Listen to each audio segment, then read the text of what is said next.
जरूरत ही कने का अने चाहे हुजूर जो मिलाद इन अंदाज में थे उन जे लाए तदेवबंद जे मौलवी चयो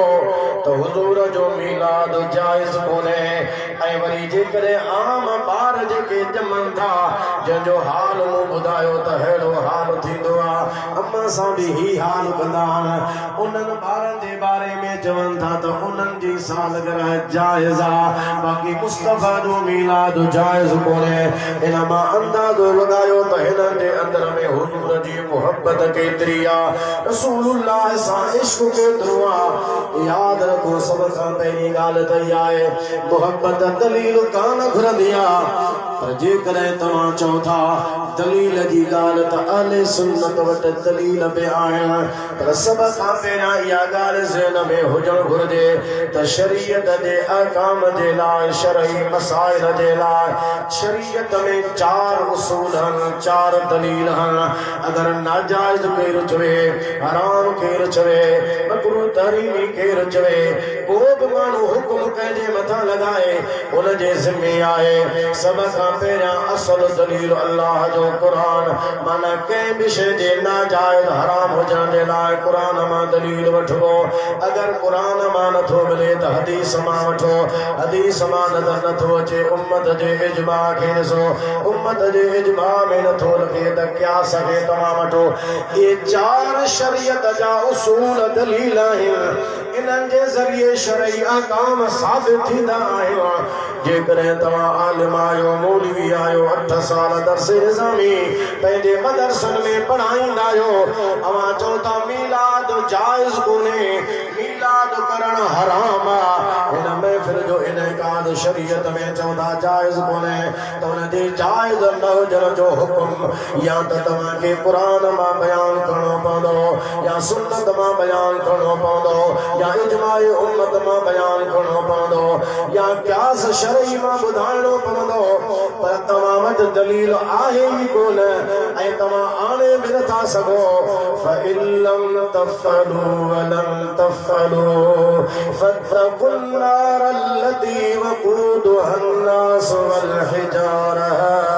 أعدت للكافرين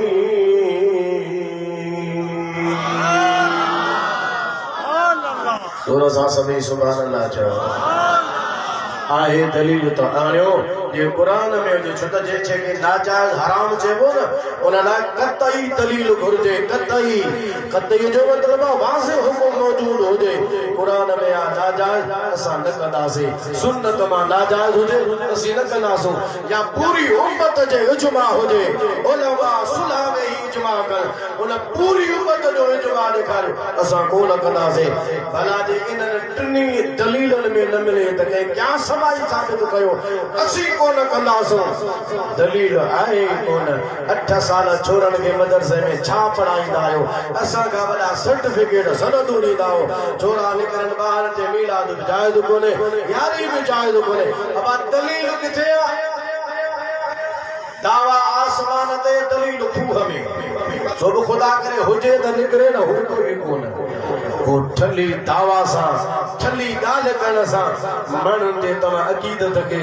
ठेस छो था पहुचायो अहले सुन्नत तबर्राबाज़ी छो था कयो उन जे मथां एतिराज़ छा था कयो छो जे लाइ था कयो इहो उसूल फ़िक़्ह जे अंदरि असां उसूल पढ़ाईंदा आहियूं केर बि मदरसे वारो सुन्नी पढ़ाए देवबंदी पढ़ाए वहाबी पढ़ाए सभई पढ़ाईंदा आहिनि पर जॾहिं वारो ईंदो दलील जो ताबरान के दलील लभंदो ही कोन जे असां खां पुछंदो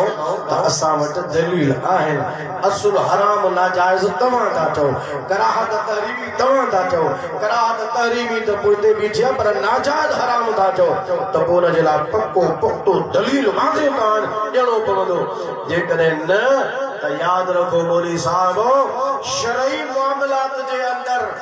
दखल अंदाज़ी जी मुदाखलत जी तव्हांखे का इजाज़त कान्हे का नाजाइज़ चवण हराम करण हराम ॿुधाइण इहा न तव्हांजी अथॉरिटी आहे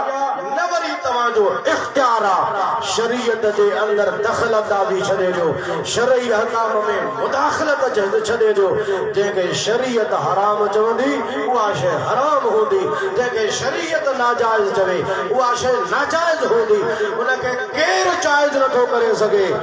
दलील आणियो सुन्नी मीलाद जो महफ़िल बंदि करे छॾींदा पर तव्हां दलील आहे ई कोन आणे बि न सघंदव जेकर न करे सघंदव त पोइ उन बाहि खां ॾिजो जेका काफ़िरनि जे लाइ तयार थी आहे असां त एतिराज़ छॾे ॾे तूं दलील खणी आ त असां कोन कंदासूं बाक़ी ख़ाली तुंहिंजे चवण ते मुड़ंदासूं कोन जेतिरो रोकींदो आशिक़ ओतिरो मुस्तफ़ा जो मिलाद वधाए